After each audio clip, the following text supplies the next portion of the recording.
Want to teach your kids financial literacy, but not sure where to start? Greenlight can help. With Greenlight, parents can keep an eye on kids' spending and saving, while kids and teens use a card of their own to build money confidence. As a parent, you can send instant money transfers, set up chores, automate allowance, and more. It's a convenient way to run your household, customized to your family's needs, and the easy way to raise financially smart kids. Get started with Greenlight today and get your first month free at greenlight.com/Spotify. This podcast brought to you by Ring. With Ring cameras, you can check on your pets to catch them in the act. Izzy, drop that. Or just keep them company. Aw, I'll be home soon. Make sure they're okay while you're away. With Ring. Learn more at ring.com/pets. This episode is brought to you by Shopify. Whether you're selling a little or a lot, Shopify helps you do your thing, however you cha-ching. From the launch your online shop stage, all the way to the we just hit 1 million orders stage. No matter what stage you're in, Shopify's there to help you grow. Sign up for a $1 per month trial period at shopify.com/special offer, all lowercase. That's shopify.com/special offer.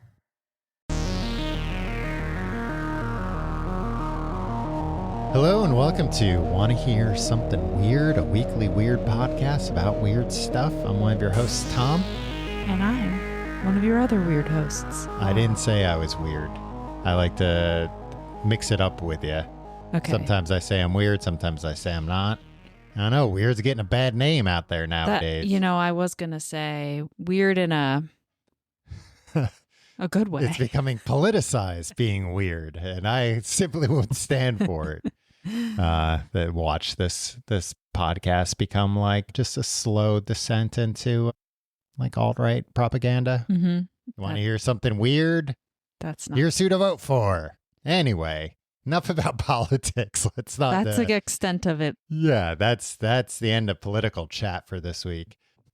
Laura, let me ask you a question. Okay. I like, instead of asking you if you want to hear something weird, I like asking you other questions about weird stuff. Great. Do you, and stop me if you've been asked this a million times, do you think there might still be dinosaurs alive on the earth? Like walking around, swimming around, doing dinosaur stuff? Interesting question. Mm. I'm excited where this is going. Okay. Excited to hear about where this is going. I don't think it would be the craziest thing if there were still dinosaurs walking the earth or swimming the earth. Likely swimming. Likely swimming. Well, I'm going to tell you about one such dinosaur today. Great. By the name of Mokele-mbembe. Come again? Mokele-mbembe. Okay. This is in Africa, in the Democratic Republic of Congo. Mm-hmm. So let me start off with, I guess, kind of not the history, a brief history of dinosaurs. Give it to me. Dinosaurs used to exist a very long time ago. Oh, is that right? Yeah. Ah. But then they went extinct. We don't know 100% why, but we think we've got some pretty good ideas. But it wasn't until 1841 that dinosaurs were discovered, like, officially by humans. Okay. You know, that somebody found the bones, put them together and said, this is a dinosaur. This is like a different kind of animal than what we've been dealing with before. Right. So before 1841, no dinosaurs. You'd occasionally get tales of dragons. People would find dinosaur bones and say, oh, this must have been an old dragon that died. Huh. But yeah. But no dinosaurs until 1841. It's interesting to think about, like, the founding fathers They didn't know about dinosaurs. They never knew. Or if they did, they kept it to themselves. Yes. So this is so now we're going to jump ahead a little bit. 1776, speaking of the founding fathers. Heard of it. Oh boy, this is going to be a hard name. Abbe Okay. Levain Bonaventure Proyart. This is I think he's from France, but he wrote this book called The History of Luango, Kakanga, and Other Kingdoms in Africa. Okay. So late 1700s, you know, Europeans, these European explorers exploring Africa, finding all kinds of crazy stuff, you know, coming back to report on it. Big news of the day, you know, the adventurers are back and this is what they saw. crazy to them because it's new to them. Right. I mean, honestly, a lot of this stuff is still pretty crazy. Dinosaur the bones. animals and stuff in there. So in this book, it's the first time I believe in like, Western or like European literature that there's writing about French missionaries going to where the Democratic Republic of Congo is today and finding 3-foot claw marks in like the mud in 3 the feet? 3 feet. Yeah. So huge. Whatever left this had bigger feet than an elephant and claws too. Wow. So, that's weird. Are they fossils? Do we know? No, these are just regular fresh. fresh prints. Wow. So now people are going to explorers are going to the Congo and they're hearing about Mokele-mbembe. Mm-hmm.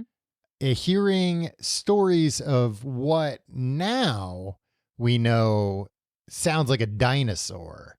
But back then, well, not in the early 1900s, I guess, but, 1776, nobody knew about these things.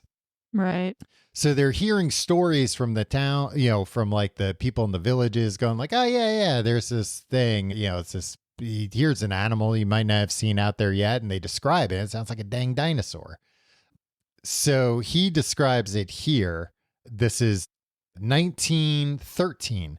Captain Freiherr von Stein zu Lausnitz. He's sent to that sounds more German than French. Well, he's German. And you said it with a French accent. Yeah. He's sent to Cameroon. Okay. Which at the time was a German colony. Mm-hmm. Basically, I'm guessing like the German government was like, hey, we have a colony. We don't know what's there. Can you go take a look, come back and tell us? And he comes back and tells them about this dinosaur, Mokele-mbembe. Okay. Brownish gray color, smooth skin, a long flexible neck, a tiny head, and only one tooth, and a long tail. It goes on to say the animal is said to be of a brownish gray color with smooth skin. Its size is approximately that of an elephant, at least that of a hippopotamus. It is said to have a very long and very flexible neck and only one tooth, but a very long one. Some say it's a horn. So some people say it's a horn, not a that would tooth. make more sense because I was like, well, how do you eat with one tooth? Yeah. Well, but also there are some dinosaurs, or there were some dinosaurs that I think only had like a tooth plate, like kind of one side, like some fish have that. They just have like one tooth. No. It's like it fits, it's in their whole mouth, but it's just one tooth. Like it's all connected? Yeah. So like imagine your teeth, but take all the lines out of them. Right. Yes. If you like that. I wonder if you could go to a dentist and say, I'd like all the lines taken out of my teeth, I'd be please. like, please leave my office now. A few spoke about a long muscular tail like that of an alligator. Canoes coming near it are said to be doomed. The animal is said to attack the vessels at once and to kill the crews, but without eating the bodies.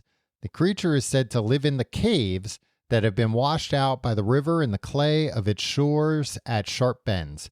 It is said to climb the shores even at daytime in search of food. Its diet is said to be entirely vegetable. This feature disagrees with the possible explanation as a myth. The preferred plant was shown to me is a kind of liana with large white blossoms and a milky sap and apple-like fruits. At the Sambo River, I was shown a path said to have been made by this animal in order to get at its food. The path was fresh and there were plants of the described type nearby. But since there were too many tracks of elephants, hippos, and other large mammals, it was impossible to make out a particular footprint with any amount of certainty. I was trying to think because the word he uses is a particular spoor, S-P-O-O-R. And I'm guessing that means footprint, using context clues there. Makes sense. So he's talking about that. He's like, yeah, just as the people in this village will talk about, crocodiles, look out for crocodiles, look out for rhinos, look out for elephants. They'll also talk about and be careful for this thing. This thing won't eat you, but if you get too close to it, it might kill you. So they've seen it. It's not just that they've seen prints. Yes, they've seen it. Okay. Like lots of people have report to have seen it. There are also stories. There are stories that go both ways. There are stories of people going there and showing people that live in the villages, like drawings of dinosaurs, specifically like Brontosaurus. Mm-hmm.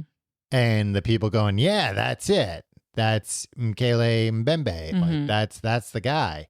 But there are also stories of people showing pictures of rhinoceroses Mm-hmm. and them going like, yeah, that's it.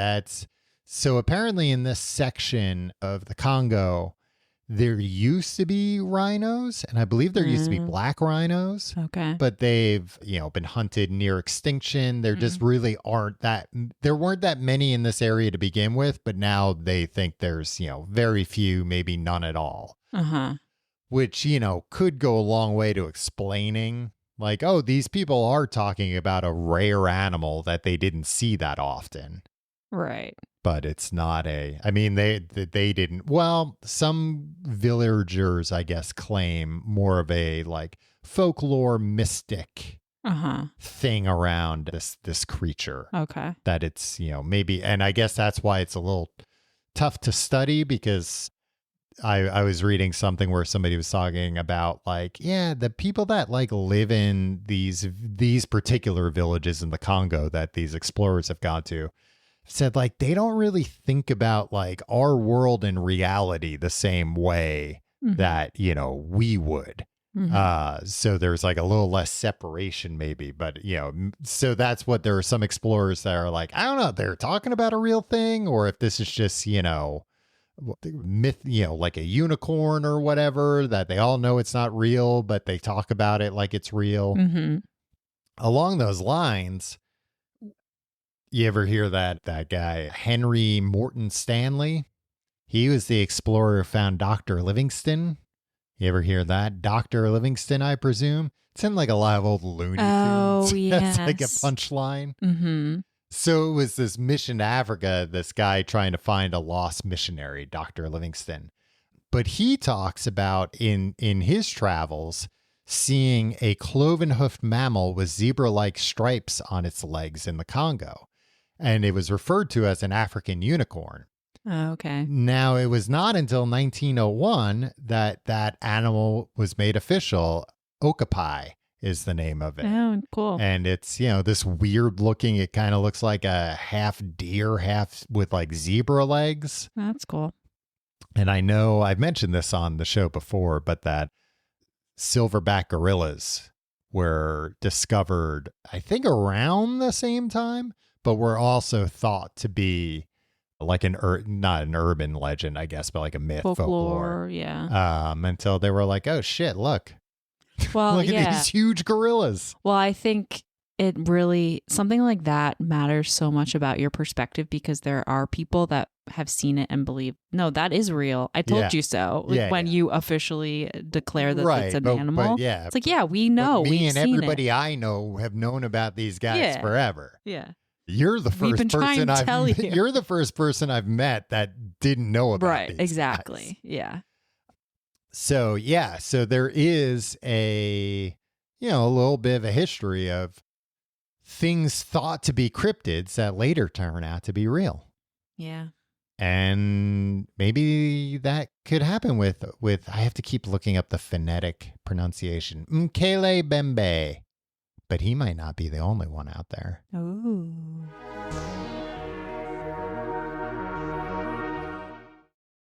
This episode is brought to you by Shopify. Whether you're selling a little or a lot, Shopify helps you do your thing, however you cha-ching. From the launch your online shop stage, all the way to the we just hit 1 million orders stage. No matter what stage you're in, Shopify's there to help you grow. Sign up for a $1 per month trial period at shopify.com/special offer, all lowercase. That's shopify.com/special offer. All right, I'd like to talk about some other African dinosaurs. Ooh. These ones I do not have the phonetic pronunciations in front of me, though, so you'll have to excuse me. Amelia, so far so good. Ntouka. Okay. Emela-ntouka, I think is how you would say it. This is an elephantine rhinoceros-like amphibian with a large horn on its nose and a heavy crocodile-like tail, which, rhinoceroses don't have. Now, what's interesting about, let me get it again, Emela-ntouka, is that there are some people out there that think, based on how this animal's been described by villagers, by people that live close by, that they think there's a possibility that this might actually be an undiscovered species of water rhinoceros.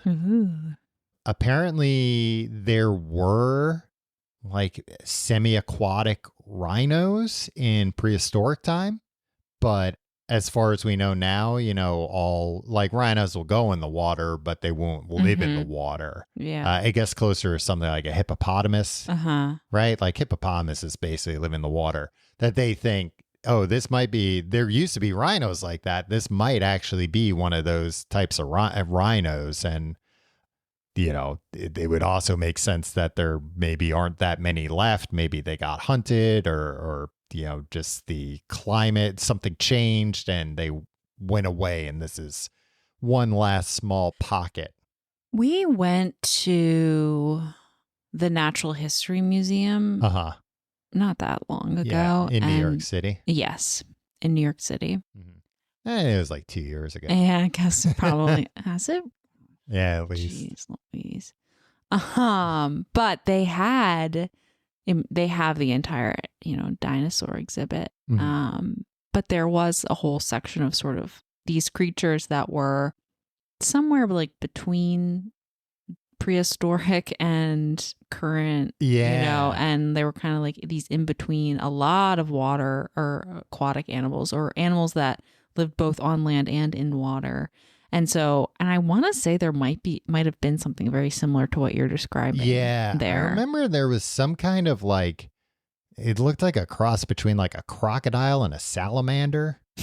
it was just like, it just looked like a crocodile-sized salamander. Yeah. I remember so many of those animals too. It was like, oh, this looks like the present day version, except terrifying. Yeah. Except with like, just the primal version of it, having like much bigger teeth or sharper claws.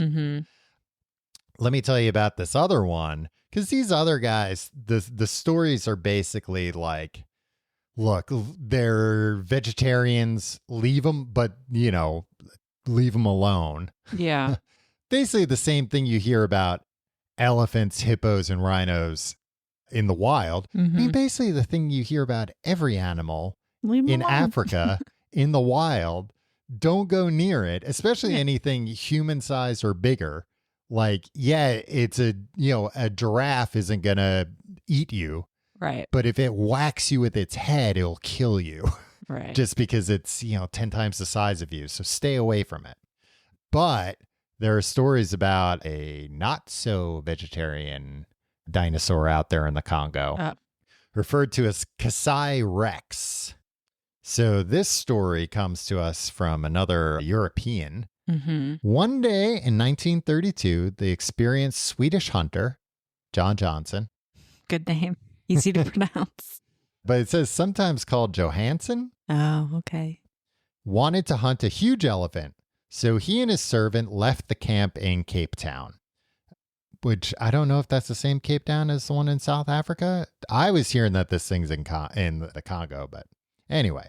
They crossed the swamp until finally reaching the savannah in the Kasai Valley, which seemed desolate as there were no animals anywhere. So that's a little strange that just nothing. That was until the servant yelled in excitement when he saw 2 elephants. So Johnson got a shotgun ready, but something was wrong with them. There were only 2 instead of an entire herd.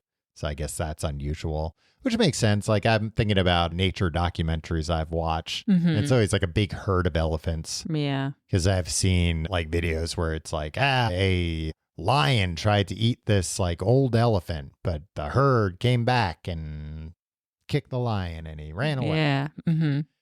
About 44 meters away, which is pretty specific, there was something in the underbrush stalking the elephants.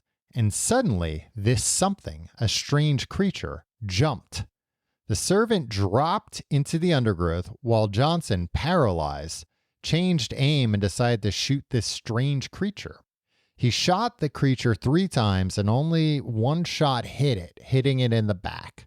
The creature backed away and left. Johnson got his servant up from the ground and decided to go back to his camp in Cape Town, but first they had to cross the swamp.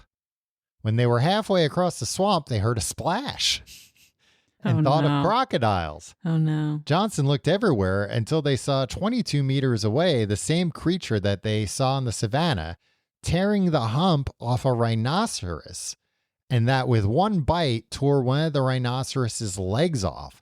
Johnson's servant ran terrified while John stayed there. Goodness. So that's like a real big guy they're talking about. But basically, he describes it as being a T-Rex-like animal. Wow, that's really scary. Right? And I guess the idea there is like nothing was out on the savannah because like the other animals knew it was nearby, and we're like, I'm not going to go out there until these, a couple of dumb elephants went out there. Don't speak about elephants. Well, these were the 2 elephants that way did forget that the what's he called? The Kasai Rex? Yeah, Kasai Rex was out there. They didn't know that name. That wasn't what they referred to it as. No, I'm talking about the elephant. Yeah, this is one that I don't know if necessarily there are like stories from locals about this thing, or if it's just this one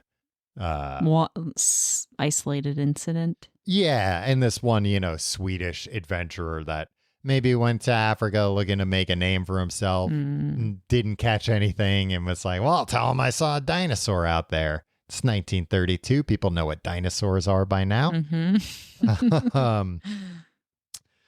One of the other scary beasts out there in Africa to keep an eye out for, to look out for, Kongamato.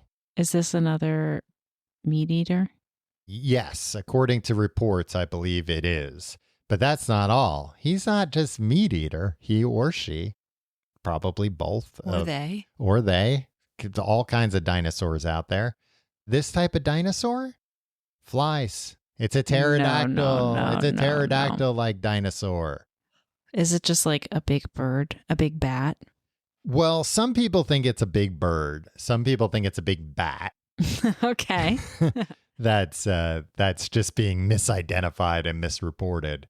But just as many people are out there saying, drawing pictures of this thing, and it looks like a dang pterodactyl. So, really? Yeah.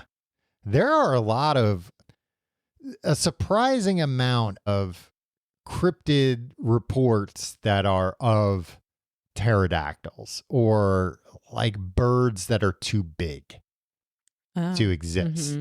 Like the thunderbird. Like the thunderbird, which, comes from Native American legends. But there are people that, currently say, like, I looked up one day and I saw this bird and its wingspan was 22 feet. Like, I don't know how to describe what I saw otherwise. Which I think is also like something to keep in mind with all these things. Like, while it's interesting that the people in the village describe, some of these animals to explorers in ways that are like, yeah, this is just another animal out there. Like, they're used to seeing it. Right. It does make you have to take the explorers' tales with a grain of salt, because you think, well, so many times they might have been seeing something they've just never seen before. That's true. That's very true. And very likely, I think. Yeah. And, some of these people might have been like, yeah. I know what a rhino looks like. I've been to the London Zoo or whatever. Right. But they didn't know what, a different species of rhino looks like out in the wild. That is a very good point. And they don't have, the internet to quickly look it up or. Yeah. Also, was it the Kasai Rex? Yeah, I don't know if I don't think it was the same guy, because this was in 1932, but maybe. But I did see some pictures of what somebody claimed were pictures of a Kasai Rex. And the first 2, I think people found pictures in magazines of monitor lizards that like exactly matched it. And then another one, the third one, I will have to say that people were like, oh, they found the T-Rex toy that he used to stage this picture. I'm looking at him like, that doesn't look like the toy you're talking about. Oh, really? Yeah. But at the same time, it doesn't, it's like, well, the two other pictures look really fake. So the odds that this guy was like, yeah, I got one real picture and then I'll make two real bad fakes and I'll put all three out there. Doesn't really. I mean, the other two, it's like a close up of a monitor lizard's head. Yeah. And like it does look like a T-Rex. And then the other one he claims is this thing standing on top of a rhino that it's eating. But it kind of just looks like a little rock, like a little piece of wood or something. Huh. Do you think that there are still dinosaurs? Yeah, the same question you asked me in the beginning. Do you think that there are dinosaurs? Turn the tables on me. Yeah, I want to know your opinion. I don't think so, but I'd like there to be. Okay, I get that. Yeah. Like it just kind of doesn't make sense that we wouldn't have found, more recent evidence dinosaurs having existed. Especially like the dinosaurs being described here are not tiny. These are not little tiny dinosaurs that decompose away. It's like, no, there'd be some big ass bones. Huge animals. You would think like the people in the village would be like, cool, like look at this skull. Like let's do something fun with this skull. Let's put it over, like Bob's door. That could be his skull. So that kind of stuff. And just for a species to have survived for millions and millions and millions of years without being discovered. Evolving? Wow. Yeah, and evolving is also very suspicious. I think if you look at the perspective of if they were to have found, definitive proof of the existence of dinosaurs just, less than 200 years ago, it's not really that long in human history of humanity. So I don't think it's the craziest thing that there might be things in places that humans just haven't spent very much time in. I mean, obviously the ocean, we don't know a lot of stuff that's, in the deepest parts of the ocean. There's like in the United States, there's huge pieces of land or Canada and, Australia. There's all these like, just areas hard to where get to areas. People just haven't, I'm sure that, and if they're small or if they're like animal sized, that doesn't strike me as incredibly crazy. But it could be. Excuse me. Congolese government officials say 80% of its 66,000 square kilometers is uncharted. Oh, okay. So not necessarily that nobody's been there, but there aren't maps or anything like that. Which also I was reading makes it difficult for like there have been expeditions in recent decades, and the lack of like consistent maps makes it difficult for people to even find like the places where they're thinking these things might be. And I mean, we do have creatures like sharks and crocodiles and alligators. So like, who knows? Maybe there is some area of the Congo where it's like, this is just like the perfect habitat for this type of prehistoric creature. Maybe not a dinosaur, but a prehistoric creature. And they've just happily lived here for millions of years and nobody's been able, nothing's changed in this area to mess with them. Yeah. Something to think about. Food for thought on this week's episode. I am thinking about it. Yeah, well, keep thinking about it because I booked us 2 tickets to the Congo and we're going to go find a dinosaur. If you like the show, why not give us a rating on Apple Podcasts or Spotify? Those 5-star reviews and ratings really help. You can email us, wannahearpod@gmail.com. If you've got any spooky or weird stories to tell us about, any topic suggestions, you name it, wannahearpod@gmail.com. You can also find us on most social media, Instagram, Twitter, Facebook. @wannahearpod. That's all for this week. Thanks for listening. See you next week. Want to Hear Something Weird is a Clamor audio production, distributed by the Cloud 10 Network. Hosted and executive produced by Tom Reynolds and me, Laura Anderson. Executive produced by Aaron Hilliard. Clamor General Manager Rich Statter. Associate Producer Ethan Aronson. Post-production supervised by Devin Ruskin. Production assistant Samara Mullick. Special thanks to Sim Sarna and Saiba Krieger at Cloud 10.